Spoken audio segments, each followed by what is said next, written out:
talagang dadating sa isang tao yung mga hardships. Pero alam naman natin, and kung talagang kagustuhan natin, there will always be a way. So, ako po si Charis, Caloocan. So, been here in Germany for almost 2 years. Siguro yung biggest struggle na masasabi ko, una is yung language, syempre.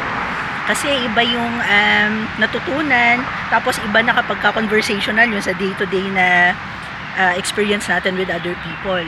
And then, siguro yung culture, yung mga tao kasi dito, and I have been working overseas din kasi for more than a decade, pero sa Middle East naman yun. So, yun, na-compare ko, dito parang hindi ganun ka-welcoming yung mga tao.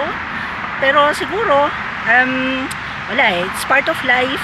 It's about kung ano ba talaga yung mga priorities natin and gusto natin na ma-achieve sa buhay natin. So, ganun talaga. Siguro, not everything is perfect. So, kailangan lang natin talaga na magbaon ng maraming dasal and lakas ng loob.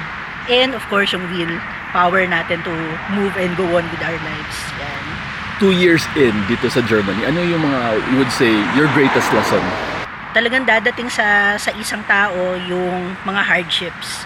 Pero alam naman natin, and kung talagang kagustuhan natin, there will always be a way. There will always be a solution. At hindi naman tayo pababayaan din ng nasa itaas. So we just have to always have that positive thinking. Ganyan.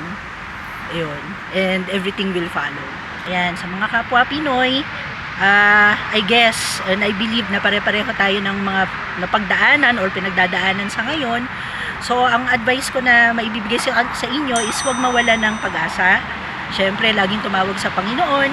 And then, mahalaga din yung circle of friends or yan, mga colleagues.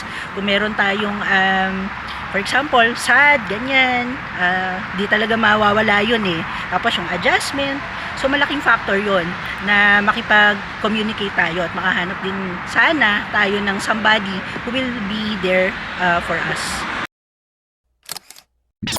Ayan, yung kumukuha sa akin ngayon eh, colleague na na-meet ko dito sa sa bago kong institution.